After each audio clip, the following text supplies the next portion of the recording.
Hi everyone, welcome to our channel The Agnis and you are watching the video series on class 10th mathematics. Students, class 10th mathematics का हमारा arithmetic progression chapter चल रहा है जिसमें already हम लोग एक पार्ट कर चुके हैं। आई होप इस पार्ट को देखने से पहले आप लोग वो वाला पार्ट जरूर देख लीजिए ताकि आपके बेसिक्स क्लियर हो जाएं और हम लोग आगे बढ़ पाए। सो इस पार्ट में हम लोग इस चैप्टर की सेकंड एक्सरसाइज करेंगे। तो बिना टाइम वेस्ट किए जल्दी से वीडियो शुरू करते हैं और अपने पेन और रजिस्टर जरूर साथ रखिए क्योंकि नोट्स बनाना बहुत इंपॉर्टेंट है। चलिए स्टार्ट करते हैं।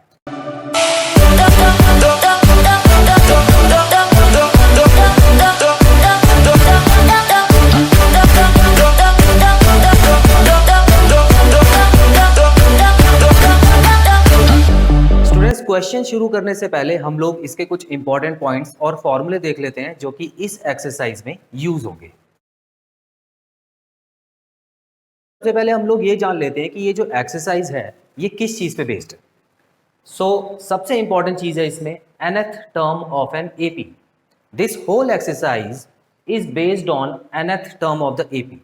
स्टूडेंट्स, nth टर्म कोई सा भी टर्म हो सकता है। मान लीजिए आपको एक एपी दी गई है और उसमें आपको आगे का कोई भी टर्म पूछा जा सकता है, चाहे वो 50वां टर्म हो या 100वां टर्म हो या 1000वां टर्म हो।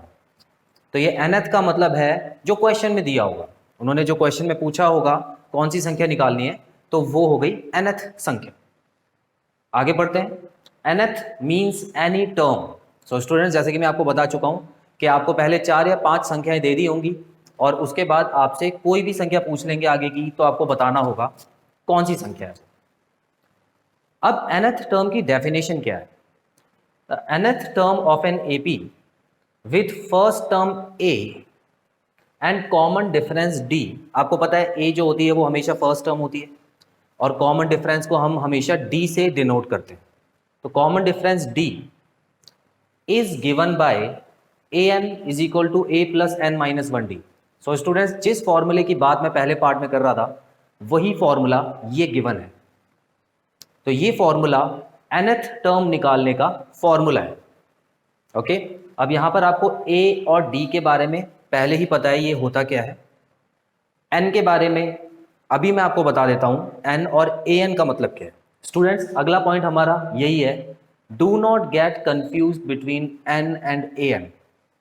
अब इसका मतलब क्या है? ज्यादातर स्टूडेंट्स n और an को लेके कंफ्यूज हो जाते हैं, पर है बहुत आसान। अब समझिए, एक एग्जाम्पल लेके मैं आपको समझाता हूं। मान लीजिए कि एक एपी दी गई है आपको 3, 6, 9, 12 डॉट डॉट। सो स्टूडेंट्स, इस एपी में आपको ये तो पता है कि ए क्या है। ए होती है हमेशा फर्स्ट टर्म जो कि है 3, और डी क्या होता है? डी होती है A2 माइनस A1। यहां पर A1, A2, A3, A4। सो A2 माइनस A1 अगर आप कर देंगे तो 6 माइनस 3, तो नॉर्मल जो कॉमन डिफरेंस आ रहा है आपका 3 आ रहा है। सो ए और डी आपको पहले से ही पता है कि ए और डी की जगह आपको क्या पुट करना है। जो बेसिक प्रॉब्लम आती है वो ए एन और एन के बीच में आती है। तो चलिए इसको भी देख लेते हैं। स्टूडेंट्स, याद रखिए, जो भी नंबर आपको दिया हुआ है सीरीज में उसको दो तरह से समझा जा सकता है। कैसे? सबसे पहले तो इसकी फेस वैल्यू क्या है और उसके बाद उसकी प्लेस वैल्यू क्या है। तो फेस वैल्यू तो सेम रहती है।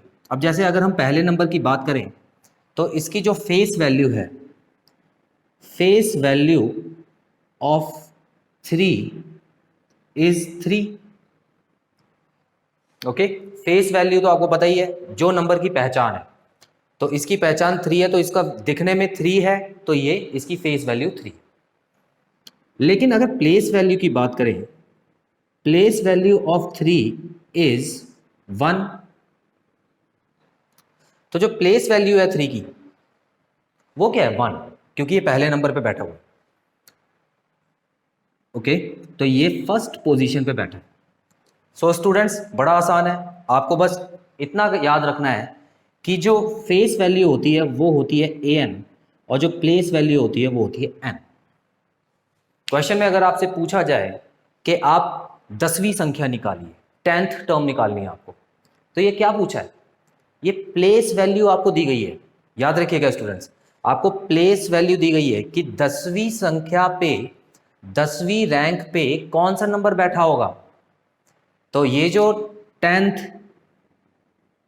15th 20th ये सारे नंबर जो दिए होते हैं, इसका मतलब है आपको ये n गिवन है।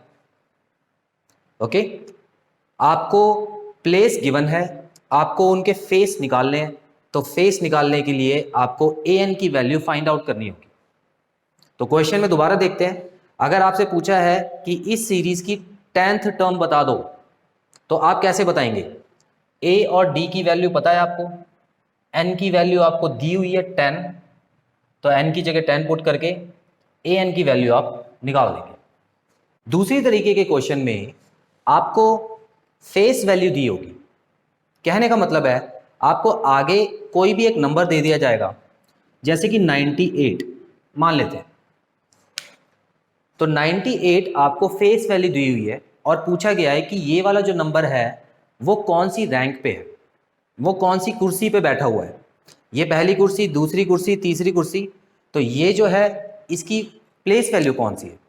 ओके, तो यहां पर आपको ये क्या दिया हुआ है स्टूडेंट्स, ये आपको दिया हुआ है an, और इस क्वेश्चन में आपको n निकालना है, क्योंकि इसमें आपको फेस वैल्यू तो दी गई है लेकिन प्लेस वैल्यू आपको निकालनी है। तो इस क्वेश्चन में क्या करेंगे आप, an दिया हुआ है तो आप an की जगह 98 पुट कीजिएगा, उसके बाद a प्लस n आपको निकालना है। तो n की जगह तो हम लोग कुछ पुट नहीं कर सकते, और d की जगह क्या पुट करना है आपको पता है। कि क्वेश्चन में दो चीजें आपसे पूछ सकते हैं, या तो वो फेस वैल्यू पूछेंगे या प्लेस वैल्यू पूछेंगे। इसके अलावा एक और पॉइंट है जिसको मैं आपको बता देना चाहता हूं, लिखा हुआ है कि AP can also be written as a plus d, a plus 2d, a plus 3d and so on.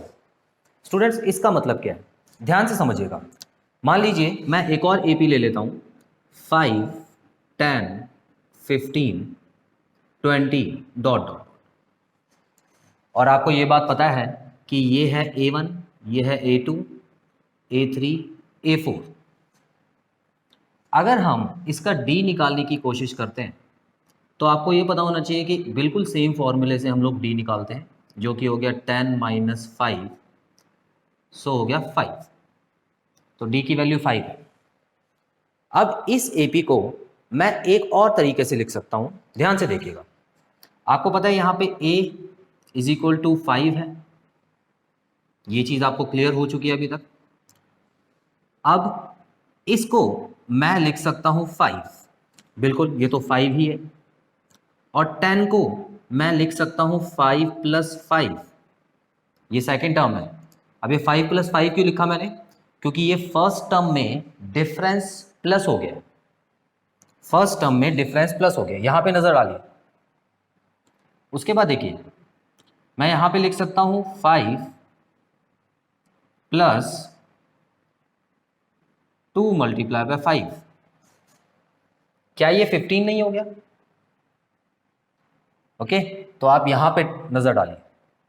उसके बाद अगले टर्म में मैं लिख सकता हूं 5 प्लस 3 मल्टीप्लाई बाय 5, तो ये वाला टर्म हो गया, और अगर आप देखेंगे तो ये 15 प्लस 5 हो गया 20।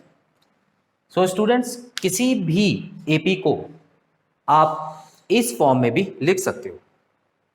अब यहां पर आपको इंपॉर्टेंट पॉइंट ये जानना है कि मान लीजिए कि अगर यहां पर लिखा हुआ है A, जो कि है फर्स्ट टर्म, तो ये होती है A के बराबर, और अगर यहां पे मैं सेकेंड टर्म लिखूं तो ये हो गई A प्लस डी के बराबर, और थर्ड टर्म निकालूं तो ये हो गई A प्लस 2d के बराबर, fourth term A plus 3d के बराबर, और fifth term A plus 4d के बराबर। यहां पर एक पैटर्न बन गया, और ये जो पैटर्न है यहां पे आप एक चीज समझ सकते हैं कि अगर फोर्थ टर्म है तो यहां पर देखिए A प्लस 3d, मतलब यहां और इस नंबर में बस एक नंबर का फर्क है। 5 के साथ आ गया 4, 3 के साथ आ गया 2, 2 के साथ आ गया 1। तो स्टूडेंट्स आप देख रहे हैं किस तरह का पैटर्न बनाइए 5D। तो यहां पर आपको एक चीज ध्यान रखनी है कि इस फॉर्मूले का भी यूज होता है एपी में, इसीलिए मैंने आपको ये बताया। एक तो an is equal to a plus n minus 1d, एक फॉर्मूला, और जो दूसरा फॉर्मूला है वो ये भी फॉर्मूला है। ओके, तो ये फॉर्मूला वैसे इसी फॉर्मूले में से निकला है, वो हम आगे देखेंगे, पर अभी आपको इतना याद रखना है कि ये जो 5 पॉइंट मैंने आपको बताए हैं इसको अच्छी तरह समझ लीजिए। और अब हम लोग एक्सरसाइज की तरफ बढ़ेंगे, तो ये 5 पॉइंट आपको रिवाइज जरूर करवाऊंगा। तो स्टूडेंट्स, ये जो क्वेश्चन मैंने लिखा है ये आपकी एनसीईआरटी बुक का एग्जाम्पल नंबर 3 है। एक बार एग्जाम्पल पहले कर लेते हैं, उसके बाद एक्सरसाइज के क्वेश्चंस भी आपको करवाऊंगा। सबसे पहले क्वेश्चन में लिखा हुआ है find the 10th term of AP 2 7 12 dot dot dot. Students, यहाँ समझने वाली बात यह है कि क्वेश्चन में आपको एपी दिया हुआ है और आपको इस एपी का 10th टर्म निकालना है। अब ये 10th टर्म क्या होता है हम लोग ऑलरेडी इसके बारे में बात कर चुके हैं। जब भी आपसे वो 10th टर्म 11th 12th या कोई भी टर्म पूछता है जिसके पीछे th लगा होता है, तो समझ लीजिए ये n की वैल्यू आपको दी हुई है। ओके, ये n की वैल्यू आपको दी हुई है जो कि ये 10 लिखी हुई है और आपको an निकालना है। ठीक है, तो ये प्लेस वैल्यू आपको दी हुई है, आपको फेस वैल्यू निकालनी है। तो जल्दी से लिख लेते हैं हमारे पास क्या क्या है। तो यहाँ आप देख लीजिए a जो है उसकी वैल्यू 2 है और d भी हम निकाल लेते हैं जो कि हो गया a2 माइनस a1, 7 माइनस 2 जो कि हो गया 5। तो d की वैल्यू भी आ गई हमारी।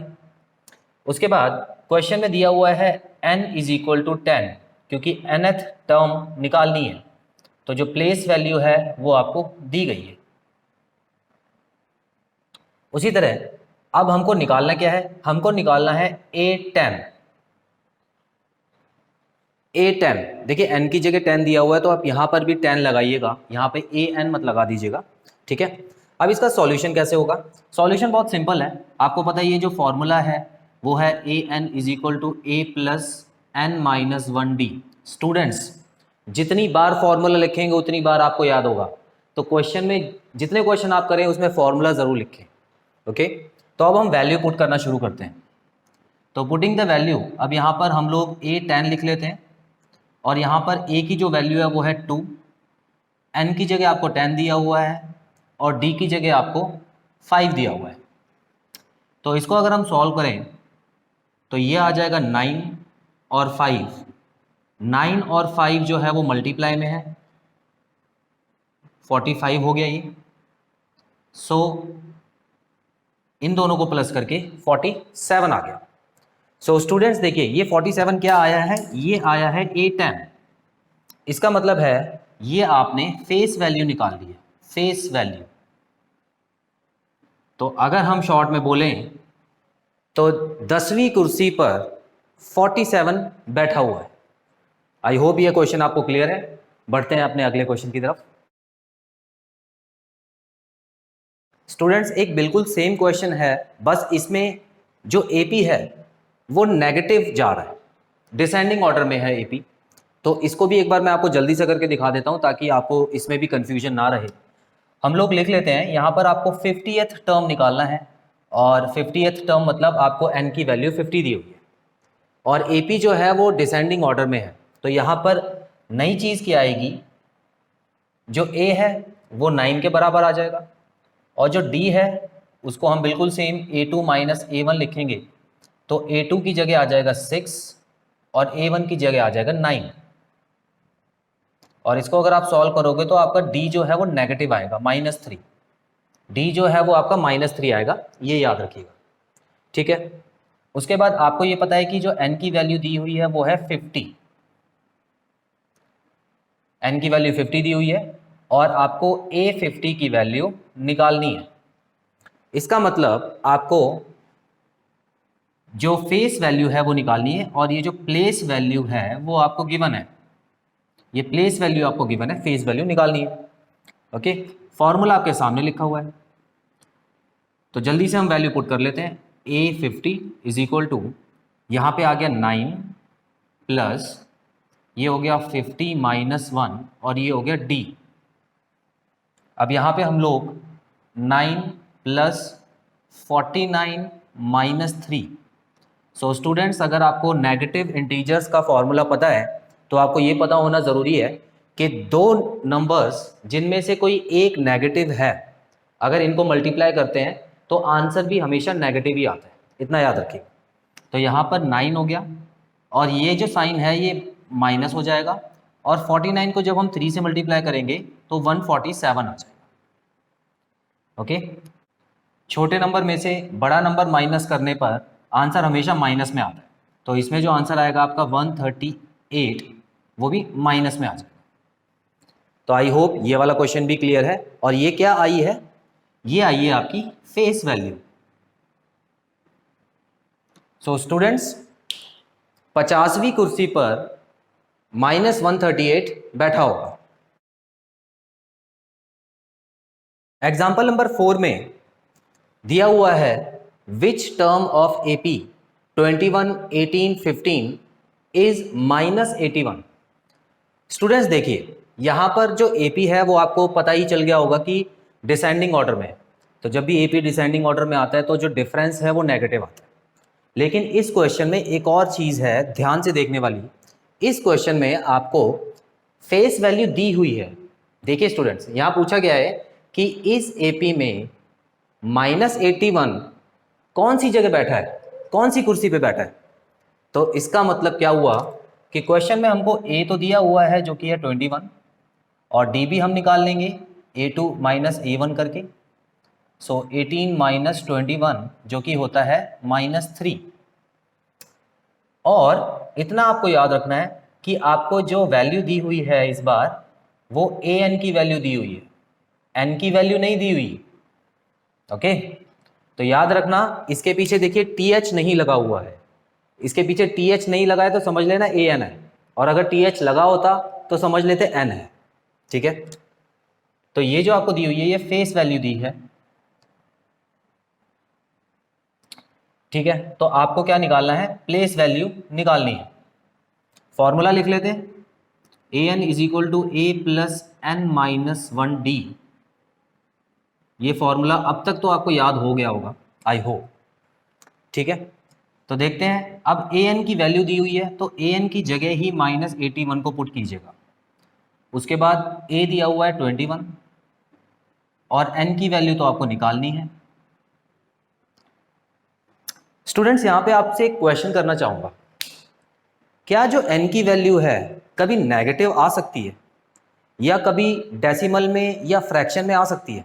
मान लीजिए आपके क्लास के सब बच्चों को कोई ना कोई रैंक दे दी जाए, तो कोई बच्चा फर्स्ट होगा, कोई सेकंड होगा, कोई थर्ड होगा, लेकिन क्या कोई 2/5 हो सकता है या 1/2 हो सकता है? नहीं। आप देखिएगा कि स्टूडेंट्स, रैंकिंग सिस्टम जब भी चलता है, जब भी रैंक का सिस्टम चलता है तो वो होल नंबर में ही होता है, 1 2 3 4 5 6। तो कहने का मतलब है इसमें ना ही कोई डेसिमल वाला पॉइंट आता है और ना ही कोई फ्रैक्शन वाला, और ना ही ये नंबर नेगेटिव आ सकता है, क्योंकि कभी भी जो रैंक होती है वो नेगेटिव नहीं आती है। तो इतना याद रखिए स्टूडेंट्स कि आप N की वैल्यू तो निकाल रहे हैं, लेकिन N की वैल्यू नेगेटिव नहीं आनी चाहिए। अगर नेगेटिव आती है तो इतना समझ लीजिए कि वो जो संख्या आपको गिवन है ये इस सीरीज में नहीं आएगी। अगर नेगेटिव आती है या फ्रैक्शन में आती है या होल नंबर में नहीं आती है तो समझ लीजिए जो आपको गिवन संख्या है वो इस सीरीज में आगे जाके आएगी ही नहीं। ओके, तो अब हम देखते हैं कि क्या इसमें जो N का आंसर है वो पॉजिटिव आ रहा है। ठीक है, तो इसको सॉल्व करने का तरीका ज़रा समझिए, आसान तरीका बता रहा हूँ। इसमें सबसे पहले आप ये जो 21 लिखा हुआ है इसको आप इस तरफ ले आइए और माइनस कर दीजिए, क्योंकि यहाँ पे प्लस में, और यहाँ पे क्या बचा? N माइनस 1 अपॉन ब्रैकेट में -3 आ गया। अभी आप इसको मल्टीप्लाई मत कीजिए, ठीक है। अब देखिए यहाँ पर अगर -81 और -21 को मैं सॉल्व करता हूँ तो मेरा आंसर आता है 102, -102। दोनों नंबर ऐड हो जाएंगे और माइनस का साइन लग जाएगा क्योंकि दोनों माइनस में। उसके बाद भी आप इसको मल्टीप्लाई मत कीजिए, क्योंकि मल्टीप्लाई करेंगे तो हो सकता है कैलकुलेशन में कोई प्रॉब्लम आ जाए। अब मैं क्या करूँगा, क्योंकि -3 इस नंबर के साथ मल्टीप्लाई में है, तो मैं -3 को यहाँ बेच के डिवाइड कर दूंगा। तो ये हो गया -102 अपॉन -3, और यहाँ पे बचा n-1। तो इसको आप काट सकते हैं, 3 3 ज़ा 9, 3 4 ज़ा 12। तो ये आ गया आपका 34 इज इक्वल टू n-1। आखिरी में 1 को यहाँ पे ले आके ऐड कर दीजिए, तो 34 + 1 इज इक्वल टू n। सो आपका जो आंसर आ गया वो आ गया 35।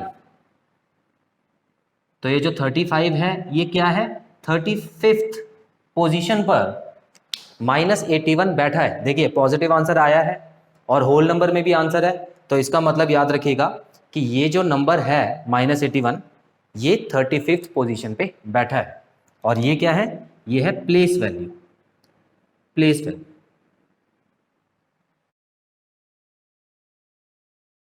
एग्जाम्पल नंबर 6 में आपको क्या पूछा हुआ है, देखिए स्टूडेंट, जो पिछला क्वेश्चन किया है उसी से रिलेटेड ये वाला क्वेश्चन है। पिछले वाले क्वेश्चन में हमारा जो n आया था वो पॉजिटिव आ गया था। अब देखते हैं कि क्या इसमें जो आंसर आएगी, जो n की वैल्यू आएगी वो क्या आएगी। देखिए पूछा है कि यहाँ पे एक AP दे दिया है और AP भी असेंडिंग ऑर्डर में है, और पूछा है कि check whether 301 is term of the AP। क्या ये जो 301 है ये इस AP में आएगा या नहीं आएगा। सो अब आप मुझे ये बताएंगे कि ये 301 n है या an है।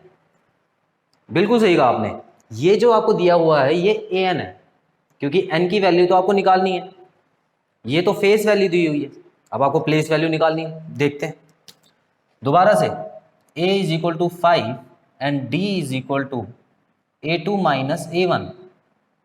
सो 11 माइनस 5 जो कि हो गया 6।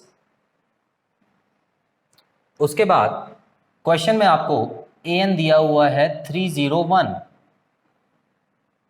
जो कि है फेस वैल्यू, और आपको n निकालना है जो कि है प्लेस वैल्यू। ठीक है, वैल्यूज पुट करते हैं, फॉर्मूला रेडी है आपके सामने।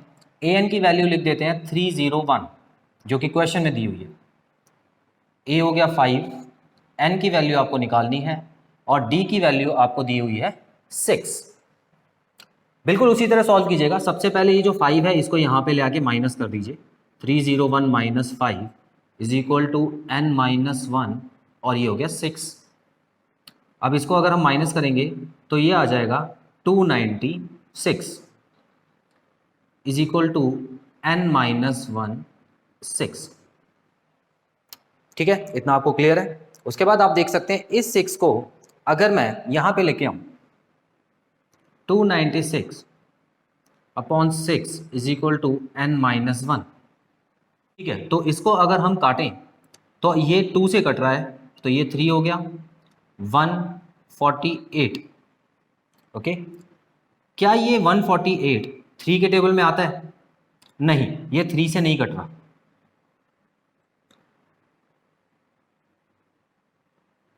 तो हमारा ये आ गया। उसके बाद हम लोग क्या करेंगे, 148 अपॉन 3, और ये हो जाएगा +1 इज इक्वल टू n। अब इसका एलसीएम लेके अगर आप सॉल्व करो तो 148 + 3 इज इक्वल टू n, और ये हो गया 151 upon 3 is equal to n। तो स्टूडेंट्स आपने क्या देखा, ये जो 151 है ये 3 से नहीं कटेगा, तो पूरी तरह नहीं कटेगा। आपका जो आंसर है वो डेसिमल में या फ्रैक्शन में आ जाएगा। तो यहां पर हम लोगों ने क्या देखा, आपको यहां पे एक लाइन लिखनी है, because n is not a whole number, therefore we can say that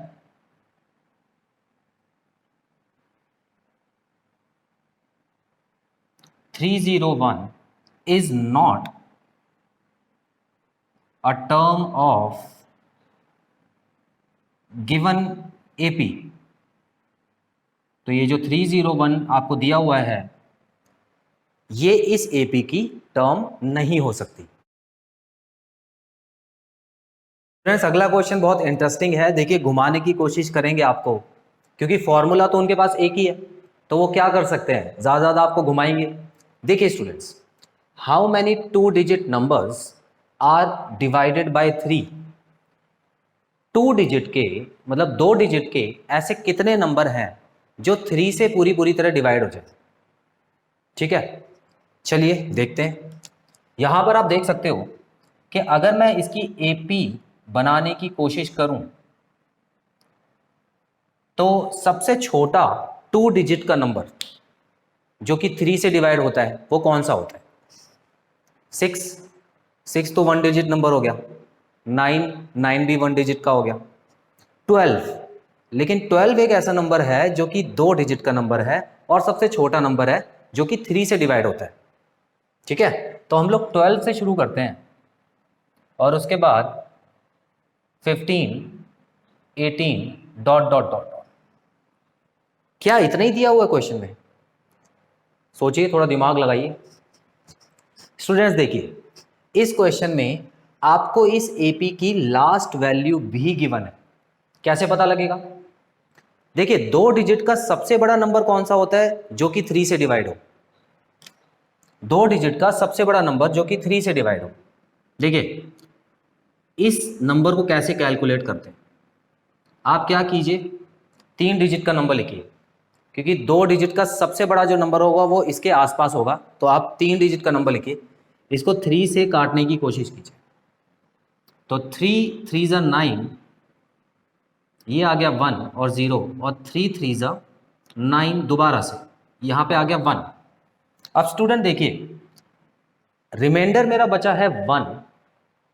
अगर इस 100 में इस 1 को माइनस कर दिया जाए तो क्या रिमाइंडर बचेगा? नहीं बचेगा, 0 आ जाएगा। तो इसका मतलब ये पूरा नंबर डिवाइड हो जाएगा अगर 100 में से इस रिमाइंडर को पहले से ही हटा दिया जाए। तो इसका मतलब जो हमारा नंबर है वो हो गया 99। 99 एक ऐसा नंबर है जो कि 2 डिजिट का नंबर है और सबसे बड़ा नंबर है जो कि 3 से कटता है। मैंने आपको ये बात क्यों बताई? स्टूडेंट्स देखिए, यहां पर तो सिर्फ आसान क्वेश्चन पूछा है 2 डिजिट का, कभी कभी 3 का भी पूछ लेते हैं, 4 का भी पूछ लेते हैं, तो उसमें कंफ्यूज हो जाते हैं बच्चे। तो इस मेथड से अगर आप करेंगे तो बड़ी आराम से आप निकाल देंगे कि सबसे बड़ा नंबर कौन सा। तो यहाँ पर 99 जो है वो सबसे बड़ा नंबर है, क्योंकि इसके बाद 3 डिजिट के नंबर शुरू हो जाएंगे। ठीक है, तो हमारा एपी कंप्लीट हो चुका है। और अगर आप ध्यान से देखें तो ये 99 क्या दिया हुआ है हमको? 99 आपको an की वैल्यू दी हुई है, क्योंकि ये फेस वैल्यू है, ये सारी फेस वैल्यूज हैं, तो ये भी फेस वैल्यू हो गई। तो a की वैल्यू जो है यहाँ पर आ गई 12 और d की वैल्यू आ गई है a2 माइनस a1, जो कि हो गया 15 माइनस 12, 3। d आ गया हमारा 3 और an जो है वो आ गया 99। ये आपको गिवन है क्वेश्चन में। उसके बाद जो n है आपसे पूछा गया है। अब n कैसे पता लगा पूछा गया? वो पूछ रहे हैं कि कितने नंबर ऐसे हो सकते हैं। तो ये हो गया 1 नंबर, 2 नंबर, 3 नंबर और ये लास्ट नंबर। तो क्या ये रैंक की बात नहीं हो रही? ये कुर्सियों की बात नहीं हो रही? ये पहली कुर्सी, दूसरी कुर्सी, तीसरी कुर्सी। तो अगर मैं कुर्सियां निकाल दूं, कुर्सियों का मतलब n की वैल्यू अगर मैं निकाल दूं, तो मुझे पता लग जाएगा कि कितने नंबर ऐसे हैं जो कि 3 से डिवाइड हो जाएंगे। ठीक है, तो देखिए क्वेश्चन में घुमाने की कोशिश की है, पर आप समझदार बच्चे हो, आप कर लोगे। an की जगह मैं 99 पुट कर देता हूं, a की जगह 12 पुट कर देता हूं और n की वैल्यू आपको निकालनी है और d आपको दिया हुआ है 3। अब इसको सॉल्व करने के लिए पहले 12 को यहां भेज के माइनस कर दीजिए और इसको ऐसे ही लिखा रहने दीजिए। तो 12 को अगर हम माइनस करेंगे तो ये आ जाएगा 87 is equal to n minus 1 3। अब 3 को यहां ले आके डिवाइड कर दीजिए, तो ये आपका पूरा पूरा कट जाएगा। 3 2 ज़ा 6, 3 9 ज़ा 27, तो 29 आ गया।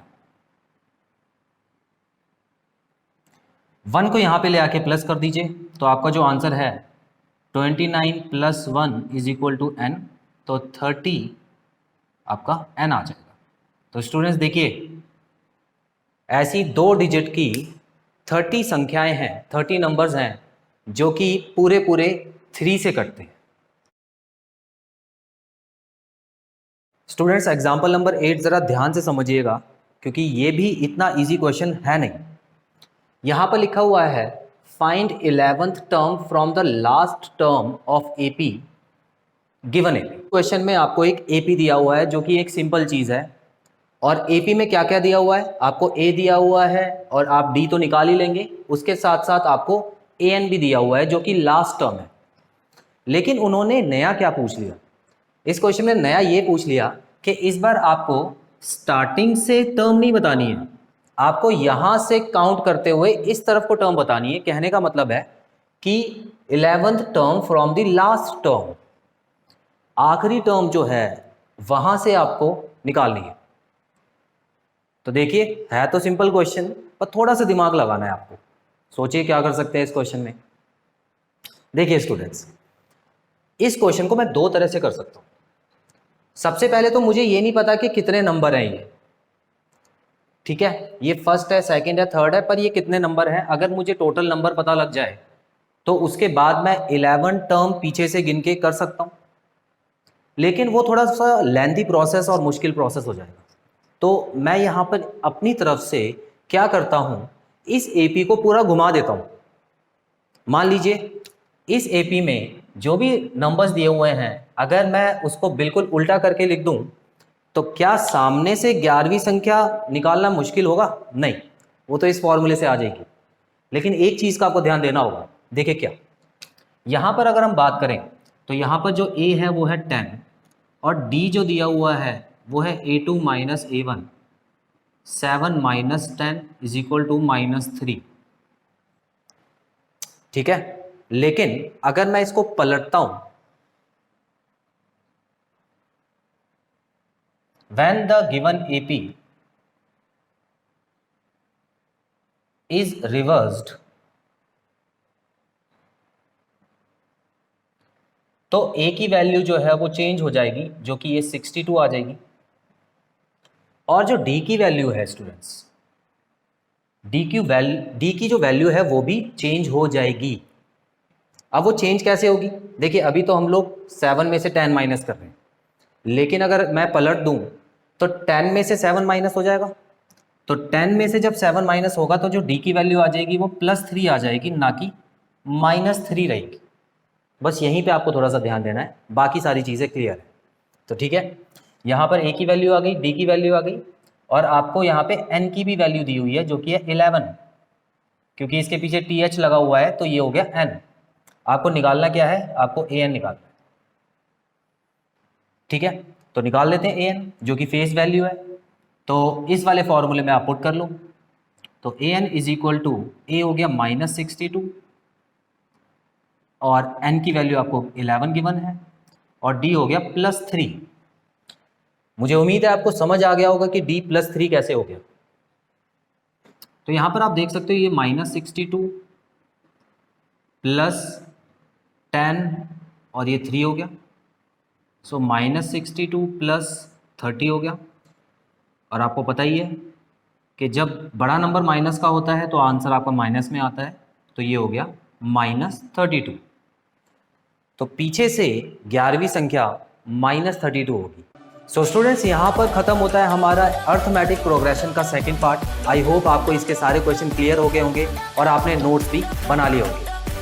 बहुत जल्द मिलते हैं हम लोग अपने थर्ड पार्ट में, जिसमें मैं सेकंड एक्सरसाइज के ही कुछ और क्वेश्चन कराऊंगा जो कि नए फॉर्मूले के ऊपर बेस्ड होंगे। इस चैनल को लाइक, शेयर और सब्सक्राइब करना ना भूलें अपने फ्रेंड्स के साथ। तो मिलते हैं नेक्स्ट वीडियो में। Till then take very good care of yourself. Have a nice time. God bless you. Bye bye.